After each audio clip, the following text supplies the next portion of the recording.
We cannot imagine our life without breathing, and to help in this, a system of organs and structures is present that is called human respiratory system. So today's class is all about human respiratory system. So first see the pathway of air. Air enters our body through the nostrils leading to nasal cavity. The air present inside the nasal cavity prevent any unwanted particles like dust, dirt or pollen from entering inside the body. If somehow these unwanted particles enter the body, the lining of the nasal cavity gets irritated and we start to sneeze. Sneezing expels the unwanted particles from the body, but please do cover your nose while sneezing so that the expelled unwanted particles may not be inhaled by some other person. The nasal cavity takes the air to the pharynx, a part behind the oral cavity. From the pharynx, the air enters the larynx. This structure you may feel by putting your fingers on your neck. From the larynx, air enters the windpipe or trachea, which is provided with cartilaginous rings which keep the trachea distended or prevent it from collapsing when there is no air inside the trachea. The trachea divides into two structures called bronchi inside, and this takes the air inside the lungs.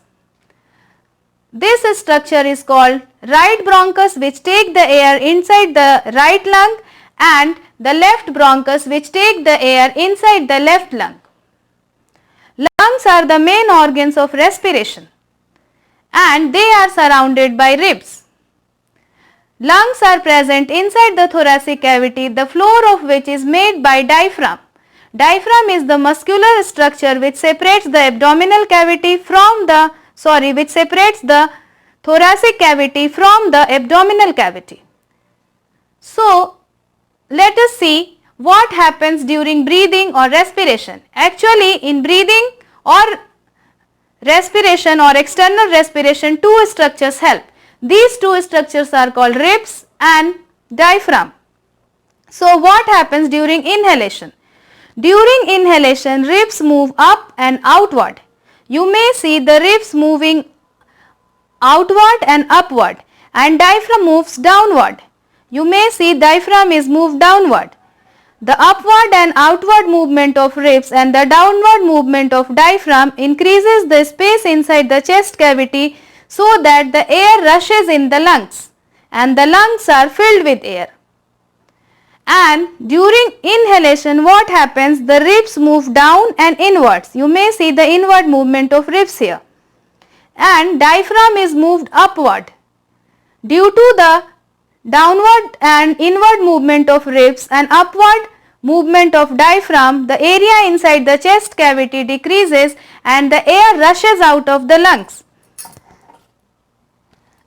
This activity may be demonstrated by this model. In this model, you may see two balloons. These balloons represent the lungs, and here I have made a sheet out of balloon. This structure represents the floor of the thoracic cavity called the diaphragm. Now I will move it down and up, and you will notice the movement of the balloons, or what happens to these balloons when I change the position of the diaphragm. So now you see I am going to move the diaphragm in the downward direction. Do you see the balloons have become inflated? Now I am moving the diaphragm in upward direction. Do you notice the balloons have been deflated due to the rushing out of air from the lungs? Now I am again moving it down. You see the inflation of balloon. Now you notice the balloons have got deflated. You may observe it a few times. The same thing happens. When the diaphragm moves down, an area inside chest cavity increases, the air enters the lungs. And when the diaphragm moves up, the area inside the chest cavity decreases and the air rushes out of the lungs. Now, let us see. So this is about breathing. So now let us see how the air proceeds its further journey. So now the air has entered the lungs through the bronchi. This bronchi further breaks into very smaller and smaller branches. These branches are called bronchioles. At the end of the bronchiole are present alveoli. If you extend the structure of a bronchiole, you may find some structures like this. Actually, alveoli are the air sacs or the terminal end of the bronchiole. These alveoli are the real structures across which exchange of gases take place. So now we see what happens at the level of alveoli. Actually, these alveoli are very thin and they are provided with a large surface area. They are very thin, provided with a large surface area and are richly supplied with blood vessels. These all features help in maximizing the exchange of gases. In fact, the alveoli increase the surface area of lung so much that the surface area of lung is as large as 100 times the surface area of skin. So let us see what happens at the level of alveoli. You know our body cells are undergoing respiration and producing carbon dioxide.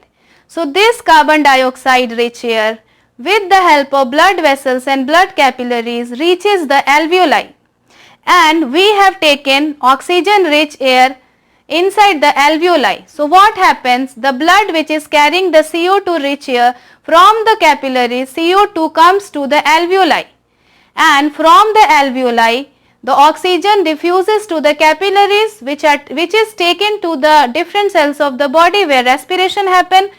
After respiration, CO2 is produced which is carried by capillaries and enters the alveoli. From the alveoli, the CO2 rich air now follows bronchioles, bronchi, trachea, larynx, pharynx, nasal passages, and through the nostrils the CO2 rich air is given out. So now we have seen how the respiratory system helps us in exchange of gases. One more interesting thing. Actually, this alveoli increases the surface area of lungs. But what would happen if somehow the surface area of alveoli gets decreased? The same thing happens in case of smoking. In smoking, what happens? The walls of alveoli damage and the surface area of alveoli decreases. This makes the alveoli less efficient in exchange of gases, and the person may suffer from breathlessness and shortening of breath. So this is all about today's class. Thank you for watching.